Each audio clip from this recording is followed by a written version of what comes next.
Johnson, Micah Johnson, and Roman Johnson. And Rachel Johnson. And Rachel Johnson behind the camera. Hi, Rachel. Hi. This is what we call conversation. Okay. So we're having a family conversation right now. We're going to discuss conversation about. Okay, so. All right, go ahead. Thank you. Go ahead and read it. Oh my god. No, we were just having a family conversation outside, and we felt like it would be a really good idea to just like turn the camera on, be here, and just have the same conversation because it's like a super rich conversation. And so anyway, we'll start with Micah. We're 4 or 5 days in. We moved in this weekend. No, hold on. We have moved a few things in. We're still not moved in. Getting set up in this new crib villa. And what's your arm? Oh, dude, you didn't hear? No. I gave the wall the tequila test. That's good. The tequila test. No, I'm just kidding. It was not tequila. No, but that is called the tequila test. Oh, really? Are you kidding me? If anybody else is going to do that, they're going to be on tequila. But he wasn't. Right, but he did the tequila. But at 11:30 on tequila. You don't. I rolled down the wall. Yeah. The back wall. 11:30 last night. He was scraping the pool at 11:30 out last there that night, and I stepped where there wasn't anything, and I fell. And then I rolled and went down, and I was laughing because I couldn't believe I actually. Like the first thing I was like, oh, that sucked, and then I kept going. I was like, oh. That's how most bails happen as you get older. You just laugh, and for me, like I laugh because I'm like humiliated. Like I'm humiliated myself because I'm like, I can't believe I lost my head. I kept going. I was like, oh. Yeah, I learned about that. The one, fortunately, the platforms down there. So otherwise, I would have kept going. That's awesome. Anyway, so Micah, you want to go first? Well, I just want to say, the other day I farted in my wallet, and then I had gas money.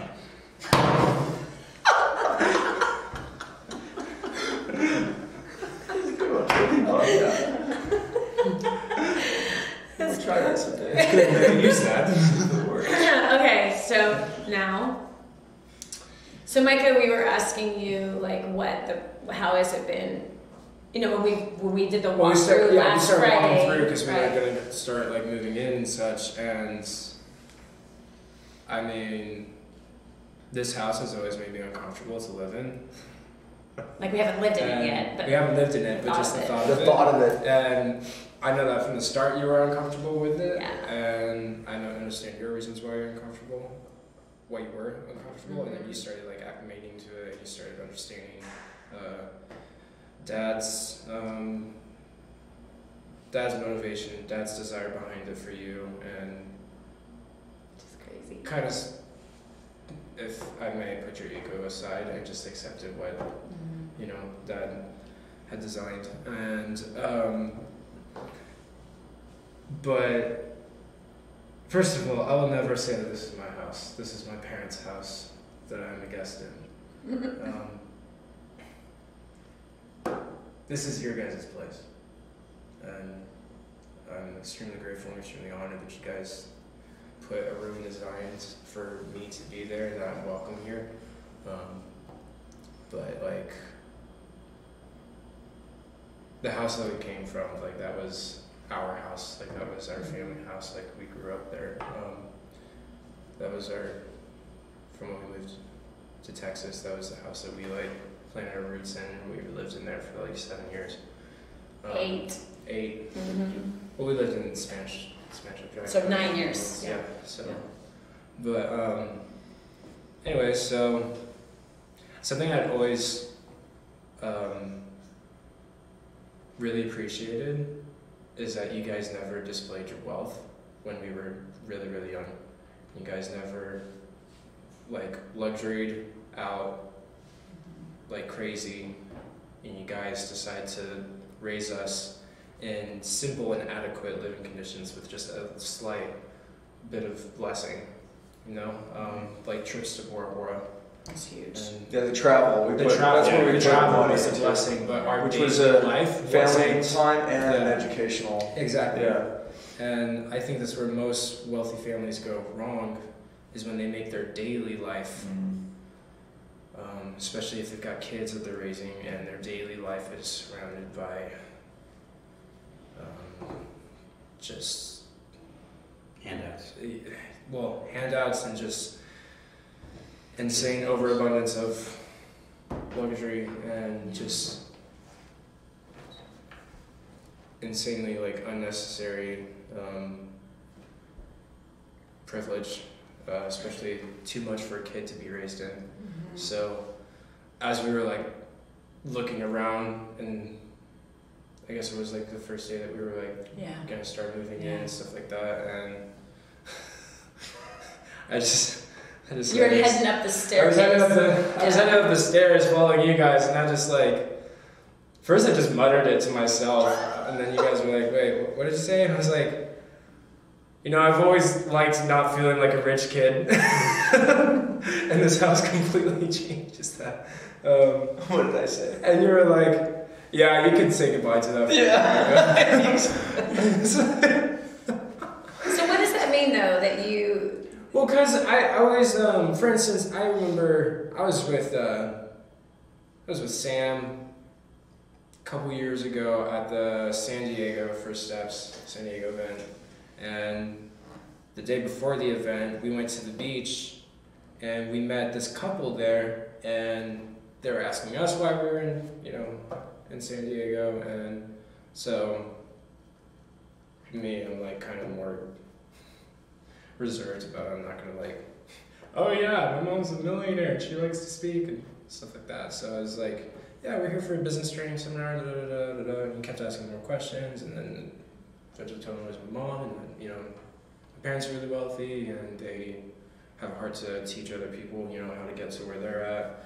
And so the first thing out of his mouth after I explained it to him, he's like, man, you do not seem like a rich kid at all. I was like, yes. The lifetime goal. It does not seem like every other stereotypical entitled brat of a rich kid. And Yeah. I feel like we've accomplished that pretty well. But are they even necessarily rich, or is it that their parents have No, the kids themselves are their kids, parents are in tons of debt to make it look like they're a That's the rich difference. family. That's the and difference are they between really? wealthy and rich. Right. Yeah. So I would say they're rich, rich, but maybe not. they're definitely rich. They have a lot of stuff. Definitely rich. Definitely rich. But, Okay, so you had said like so he was like, man, you do not seem like a rich kid like at all. And I was like deep down inside, it was like, praise God. and why? Because you guys have encountered when we moved to Texas, like there's a lot of money here, There's a lot of money and you here. went I to would say that private there were- school for a minute, and it was like Full of rich kids, full of entitled kids who don't appreciate like even a ride to school or like whatever. Like it's just like, oh my god, like and how like you don't want to be the entitled rich kid. I would say I didn't want to be because that came with this like pompous, I'm better than you because my parents pay for everything. And that's how I see it. That's how I see it. It's just so like, true. I'm better than the kids that go to that private school because my parents bought me a new car. And I'm better than everybody else because my parents paid for my education for me to become better than everybody else so that I can do the same thing for my kids and give them everything that I was And in our and minds, more. we're just like, man, I feel so bad. We're just, right, well, and even like and what I was saying earlier, there's something special about working a job or whatever career and getting paid and buying a candy bar with that, and holding that candy bar and eating it and being like, man, like I'm getting fulfillment from this because I worked for this and that's important. Yeah. Whereas to like my parents didn't buy me a candy bar and that's unacceptable, like and that whereas to like kids where it's like, well, so and so got a new car, it's like, cool, why don't you pay for your own car? Like other kids would probably throw a fit over stuff like that, but for us it was expected, or at least I put that expectation on myself. Even with my car, when I was like, I need to get the money to buy this car because I'm going to buy the car, and later, I mean, there was blessings along the way with that, but it's just that I can't stand rich kids.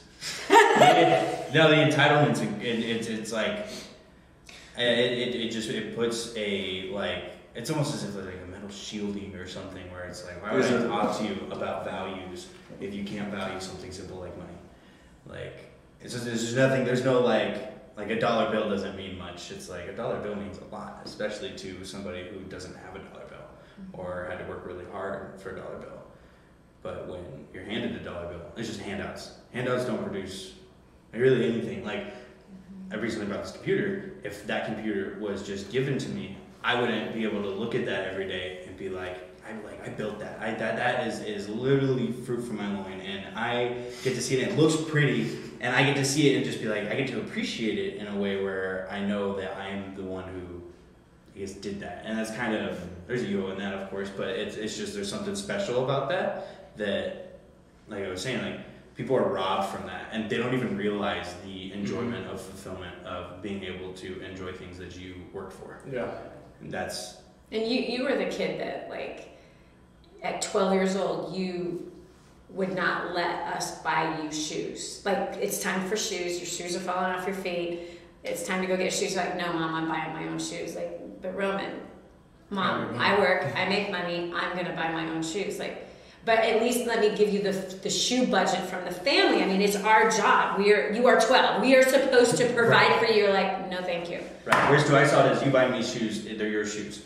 And so I always saw whoever has the receipt is the person who owns the product. So I wanted to own my own shoes. Right? At 12 years old. Right. Well, and it's just, and then it goes back to the thing where, like, and Michael was saying, where, like, we would go to the skate park, and I think it was ultimately, I think you had driven up in your Mercedes. Yeah. Well, like, you'd driven up in your Mercedes or something, and everybody was like, oh, that's a nice car, and they were like, that's your mom, and they were like, oh, your parents are rich, a bunch of rich kids.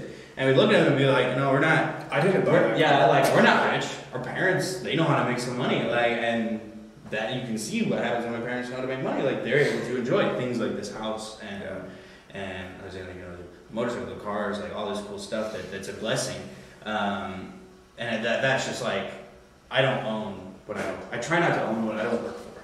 And so how can I have ownership even in, like, my clothing if I didn't work for it? And I can't have ownership in things that I didn't produce, right?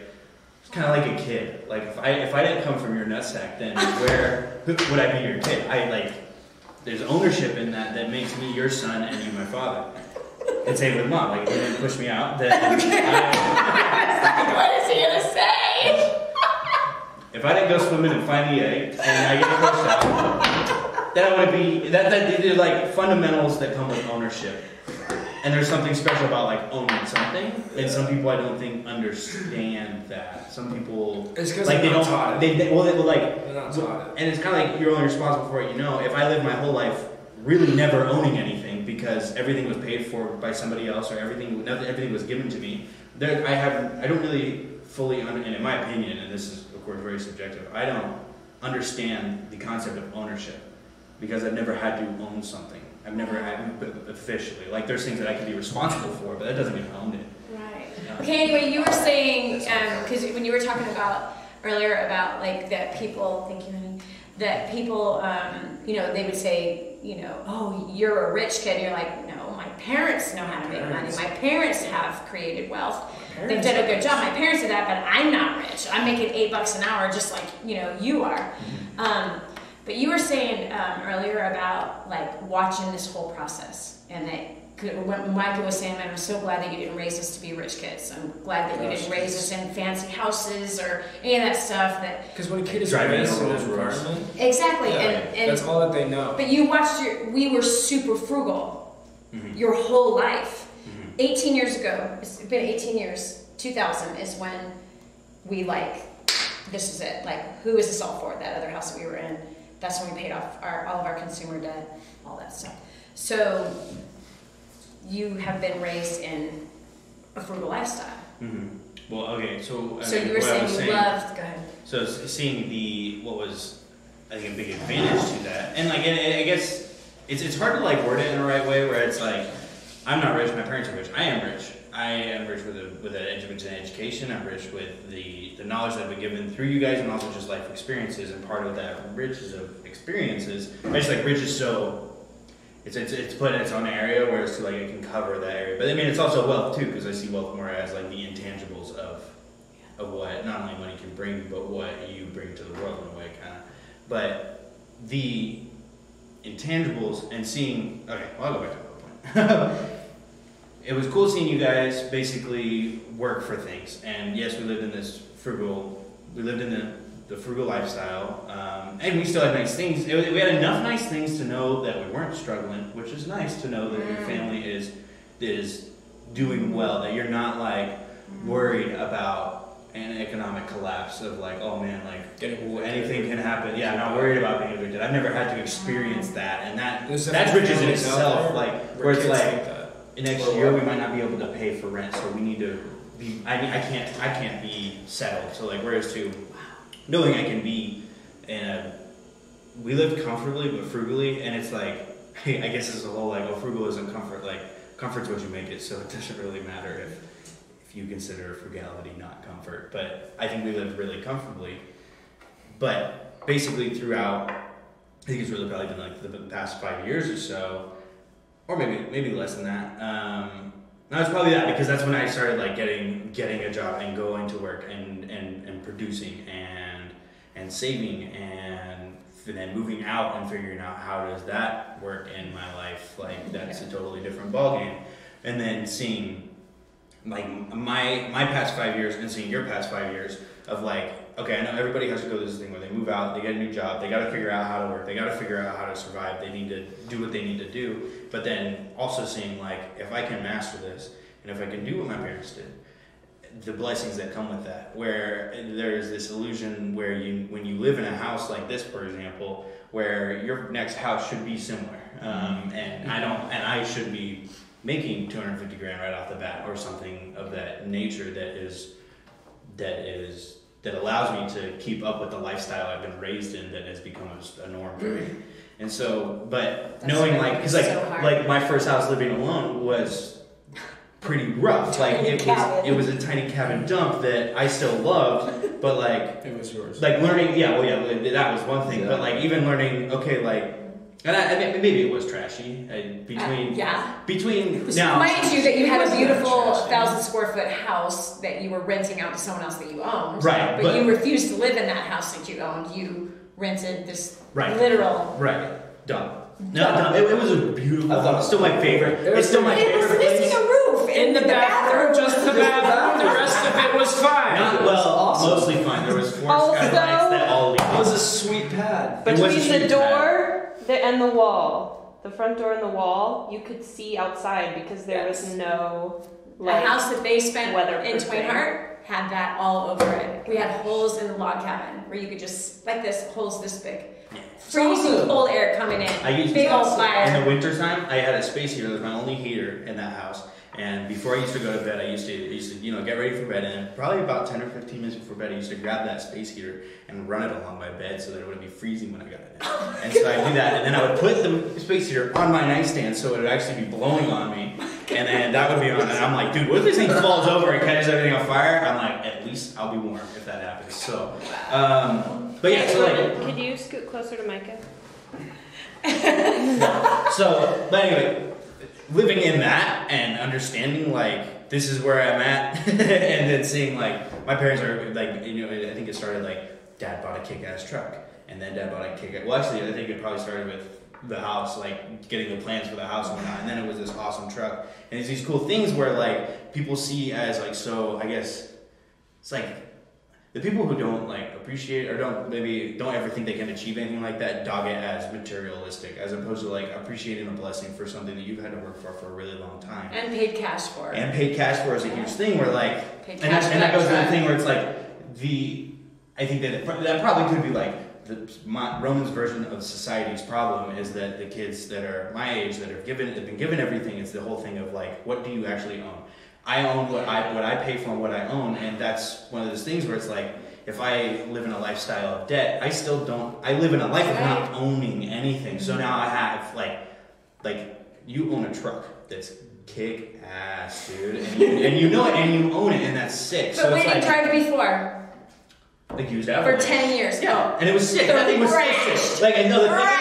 I still thought that was cool, and I'm glad that I knew. Like as a kid, that's hard for me to let go of that. That was the truck I first learned how to drive. it's an amazing truck, Mike was driving it now, but like everybody in the world now, because of like the debt economy, it means nobody owns anything, and people are so used to just like not owning anything, except for the pair of shoes that they bought that they didn't go into debt for, but maybe they put it on a credit card and then they don't actually own it anyway. So, but people don't. I think because they never lived in a lifestyle where they were required to own things. Where, like, when we were kids, it's like, I want a skateboard. And it's like, cool, how are you going to pay for it? And it's like, why do you think I'm talking to you? How's it feel you want? Right, how does it feel you want? And it's like, it feels great. I'm going to go do something about that and get a job. Like, okay? And that was my standard reply. How's it feel to want? It was great because we learned what it was. We were able to experience the taste of owning something and that fulfillment of owning something. And whereas to, like, if we didn't, then I would have gone out of high school or whatever, gotten a job, probably gone to college and gotten that debt to where I don't even own the education that I got because I got debt for it. And so it's because right, but for people, I think it doesn't bother them because they've never had the sweet taste of owning something. They've never had the actual like enjoyment of owning something. Whereas to like or the fulfillment of not being owned by totally right, and that's it. Like the whole thing with the shoes is like. It's not that you guys are trying to keep me in bondage or that. Yeah. It's just like no, like that's what it is. It's like these shoes aren't owned by somebody else. I'm walking in shoes that I own, and that's something cool, right? And like you worked for it, you earned it, and that's right. And there's something about that. I put the wear and tear into it, and then I buy new ones, and that's shoes. And so, but so you've been watching like your parents live super frugal, raised you guys like. Super responsibly, and now you've watched. I've watched them now. Get this house, right? So what does that say to you?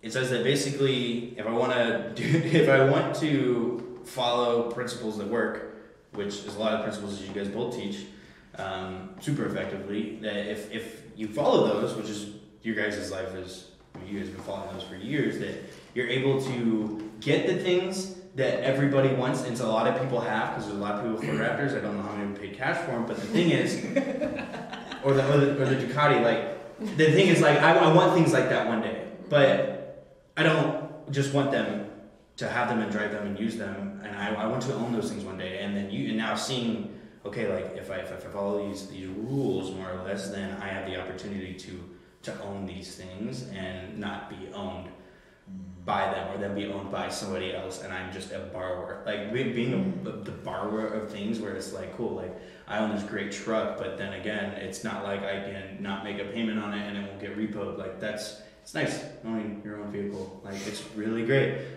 Like with the car, with my first car, I was like, friggin', I can thrash this thing and I can do whatever. And what cool is it doesn't matter because it's mine. Like I didn't keep the best cares because the interior it was trashy. Time, but that was my decision. But still, it was something that I owned that was mine, and that was pretty cool. So it's just this. If it's just kind of like it's worth working towards, and then understanding and as a kid, understanding what it's worth to own something and what it's worth to have ownership and that fulfillment that it brings, and then seeing. Like things like this where I get the same reaction as everybody else of like, oh my gosh, this is so cool, like I want that one day. Like seeing the truck and riding it, be like, dude, I want this one day. But then it's not just that. It's not just like I want this, like I want to own something like this one day that brings me to the same thing. It's not just I want to experience it. Experiences are cool, but like the ownership can bring more fulfillment than just the experience, because the experience is more, I guess it's emotions, but you gotta think you guys get what I'm saying. It's just like there's also the other side, which is the lesson learned and from the pain of losing something, breaking something. Right. That's not yours. That's not yours. Well, but when it is yours and you work for it, you save for it, it hurts a little more. Yeah, big time. And so that ownership and having that skin in the game is a totally different. It's like very rare getting thing the few accidents I've gotten in my car where it's that just it does add a little bit more weight. Yeah. But and then car accidents suck, but still, I mean, when it's somebody else's car, how much does it suck when you can just trade it in for another one of somebody else's car? Cool. You're amazing. What? Both you guys are. Thank you. Yeah. I'm just so proud of you guys. Seriously. That's You're a good mama. Good mom. You guys had a good mom. I'm such an awesome dad. Man. It is nice that like through you guys being able to appreciate diligence and hard work and the blessings that have come from that, and being things like the houses, the cars, and the motorcycles, the shop, the property, the land, all this stuff. Like through that and through your guys' adventures of that even us as kids that were it's just like you guys timed it perfectly. We're like us as kids. Everyone's out. Honestly though, there wouldn't have been a perfect time. I mean, if you guys did this when I was 10, I would have been entitled. So it's like you guys are doing it at a time where I'm starting to appreciate money in a different way, and I'm being able to learn from other people's blessings and still be able to strive towards something like that. And obviously, like, I'm not going to design the same house if I can get to that point, but I'm going to design a house that gives you the same emotion that you guys get from this house, which to me, I will spend my life defining what that is. Yeah. And that's fine. I might change like 10 times, but I'm human. Okay, so. On a funny topic, it's funny how people can say like man. I thought about this today. It's totally off topic, but it's hilarious, so I thought I'd share it with Micah. And you guys are here, so. No, people are like, people are reference to like human or like you're a man, like God created man. People are like offended by like it being man. It's like so they had to add a who on it. So it's like the human. So it's like, oh, you're human. It's like, yeah, well, we're originally just man. Not that that's a sexist term, but it's like man. So now because of the hyper offended society of which is today and everybody, you have to add a hue against everything. Wow. People can't just say like, well, I'm a man. Like that's the way I am. That's how I was created. Mm-hmm. Like you can say that. Like to me, like that's not you taking on the identity of somebody else. It's just, but you have to have the Anyway, just saying. Sorry, I didn't mean to derail, but I kind of did anyway. Okay, so I have a question for you because Micah brought something up that was really interesting, and that was about because it refers to you and why I've had a hard time like going. I can't believe I'm gonna live in this house. Like it's so crazy. Yeah. This room that we're sitting in is like we've traveled so much around Europe. And this, like, I feel like I'm in Europe, or I feel like I'm in Israel. There's parts of this house that's like straight up this Israel. again feels like we're in Israel. It does. Yeah, it really does. Yeah. It totally feels like Israel. Yeah. You've been trying to teach me, like, about a man, right? So the whole thing we were talking about before, like, I don't need, do you want this? I don't need this, honey. I don't need this. Honey, do you want a vegetable sink? No, I don't need a vegetable sink. And this has been going back and forth. And so I want to understand more. Like, no, I'm serious because it's a very interesting, and with your sons here, I think it's a really interesting conversation you said it to me, you're like, you don't understand the heart or the mind of a man. Like, so why this? Like, why? Why not? Yeah, it's a good reason. But what the best. You had said... None of this is need. There's nothing in this entire property that's need. Oh my gosh, no. Nothing. I mean, we talked about that. No, but about what's it for? Like, you built it for me, right? And I'm like, no, in my head, but I don't need this. Right? So, but what does that mean that you as a man have built this for your wife and that you've been like, do you like this? Do you like this? Do you like this? Like, it's super important to you. Yeah.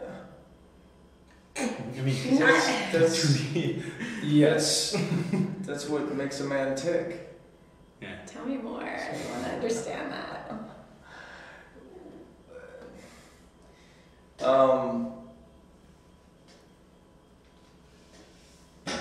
You talking about the need versus want, or no, the man providing for his wife. Yeah, just men do things for their woman. What does that mean? I don't understand that. I don't want to define it too narrowly because I think when things are defined about this man? Very narrowly, they become a system or a rule, and even a cage, right, and a boundary. And I just think that it can be left at that.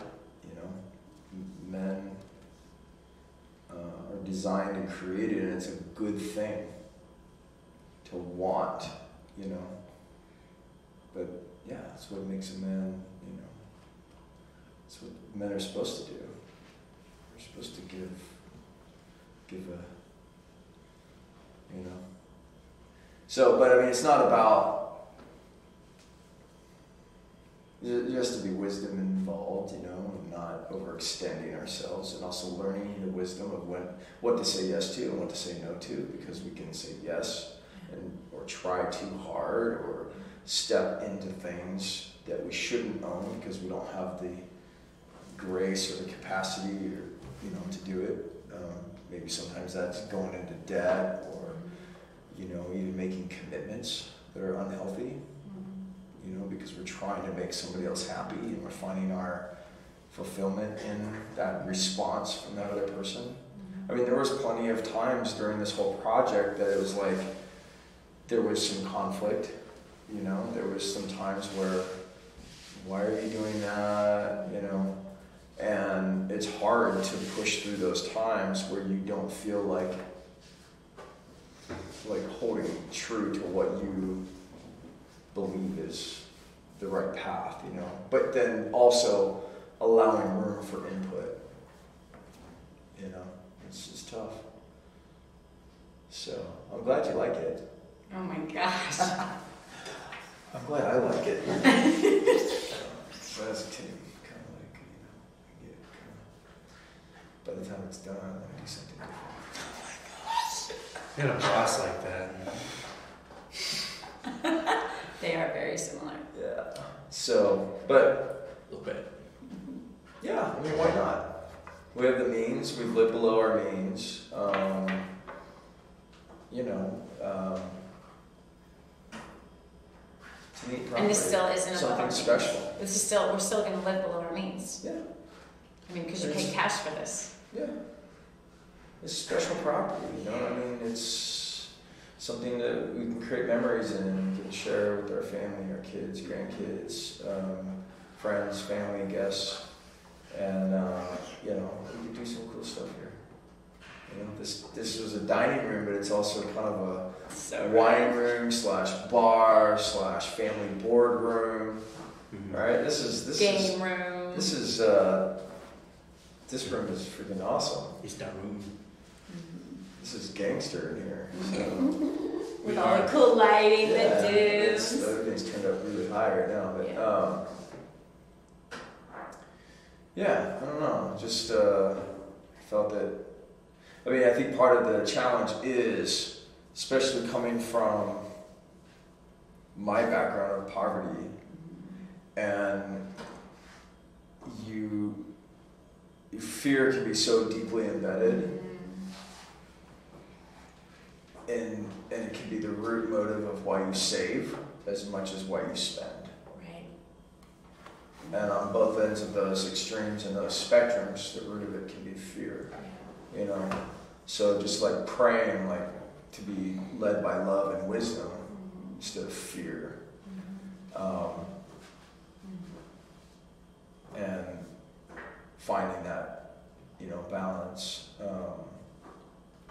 And then also like getting to a point of accepting something like this. This is a challenge. Yeah. This is Because what it's, and wanting to do something different, you know, which is me. no way. You got plenty of land to develop Yeah. if you want to.